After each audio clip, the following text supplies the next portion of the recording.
And tonight on our Great American panel, he is a Democratic pollster, Fox News contributor. Doug Schoen is back with us. She is the founder, editor, and publisher of AtlasShrugs.com and author of the brand new book, The Post-American Presidency, the Obama Administration's War on America. Pamela Geller is back. He is a former assistant U.S. attorney, a senior fellow at the National Review Institute, author of The Grand Jihad, a New York Times bestseller. Andy McCarthy is also here. All right, Obama friends, radical friends, we're back again. Now, we had tried some time back to get one-time Obama confidant and Professor Rashid Khalidi. We tracked him down for this interview. Professor Khalidi? Hi, Griff Jenkins with Fox. Can I ask you a quick question? You cannot ask me. Could you just tell me, what's your relationship with Senator Obama? So we can clarify it, sir? I apologize for interrupting, but you become the centerpiece of the election. Will you at least call for the LA Times to release the video? What was said? What was said at that speech? Will you talk to us? I will not talk to you. Were you the spokesman for the PLO? Will you confirm that? What was the relationship? And what was on the video? Well, we don't know what exactly was on the video, except that President Obama, then a state senator, I believe, gave a glowing tribute to Professor Khalidi. He was on his way to Columbia to take the Edward Said Chair in Arab Studies. Also in attendance, reportedly, was their other friend, Bill Ayers, the former Weather Underground terrorist. Yeah, my buddy Bill Ayers. Yeah. Yeah. And what we understand from it was that it was a rabidly anti-Israel function, as one would expect in that setting. I'm not accusing President Obama of saying anti-Israeli things, but he was there, they were said, and we never got to see the tape. Well, one of the journalists that were there, and I have a large portion of this in my book dedicated to Khalidi, did say he said anti-Israel things. And it's important to point out that... Anti-Semitic things. Anti-Semitic things, and that Obama babysat the Khalidi's children. When Obama sat on the Woods Foundation with terrorist Bill Ayers, he granted $40,000 and $30,000 respectively to Rashid flotilla, the jihad warship flotilla that he's raising money for, the audacity of hope. There is no way that Obama didn't sign off on that. And I'm sure there's going to be plausible deniability, but we saw that same deniability with Lockerbie. And yesterday it broke that he knew about Lockerbie and the release. You know, I and many others tried to point out these radical associations, Doug, beforehand.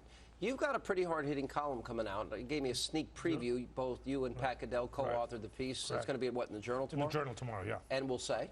It's basically going to say that the one thing that we hoped for from President Obama, whatever his policy positions, were that he would unite people, that we'd have a national conversation on race. We wouldn't point fingers, rush to judgment, divide and conquer.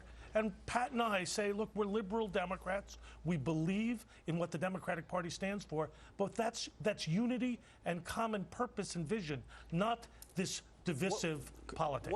What about all these radical associations? I mean, for example, should the president be taking a position on this controversial imam that wants to build a mosque at Ground Zero? And what is your position? Well, look, personally, I am not for it. The president, whether he takes a position or not, is, I think, his judgment, because it's a local issue. The larger question to me, Sean... Is it really a local issue? Well, I think it is. But to me, the larger issue is, does the president stand with our Democratic ally in the Middle East, Israel? Do you think he does? I think there's grave doubt. I think he took a small step in the right direction in his meetings with Netanyahu. But bottom line, Sean, there are so many questions so many questions in Israel. That was a photo op for the November elections. Everything, all the evidence points to Obama's anti-Semitic associations. Do you think the president's anti-Semitic? I do. I don't think he's anti-Semitic. Why would that's a hard charge? It is a hard charge, but I say by their fruits we shall know him, and so we know him in regards to concerning Israel and doing nothing to stop the Iran bomb. I tell you, Sean, as we admire the greatest generation for fighting Nazism, our children and our grandchildren will hate us.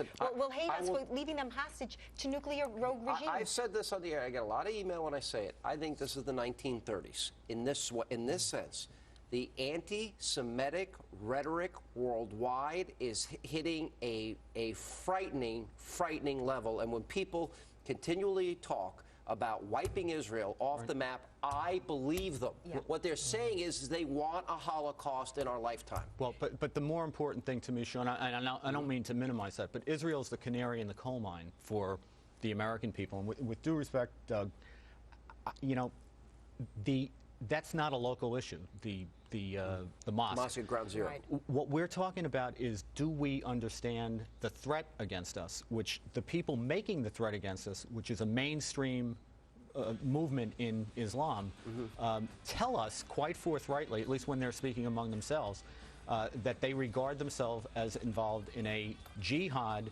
to destroy Western civilization. But this guy wants Sharia law in America. But they want to destroy us. It's not just Israel. We got to take a quick break. We will come back. We will continue more with our great American panel straight ahead.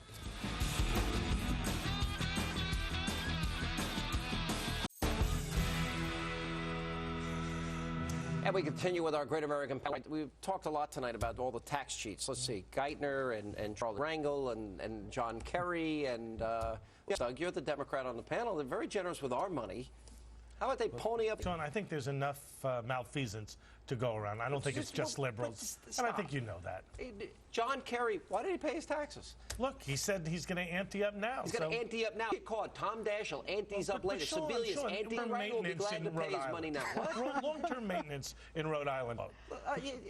No, but it's hitting out the rich from the 19th hole and care of his health insurance before he became the czar to ration ours. It's like Lloyd Benson leaving that exclusive, club, and then as soon as he runs for VP, he joins the club again. It's the establishment of the elite class. It's the aristocracy.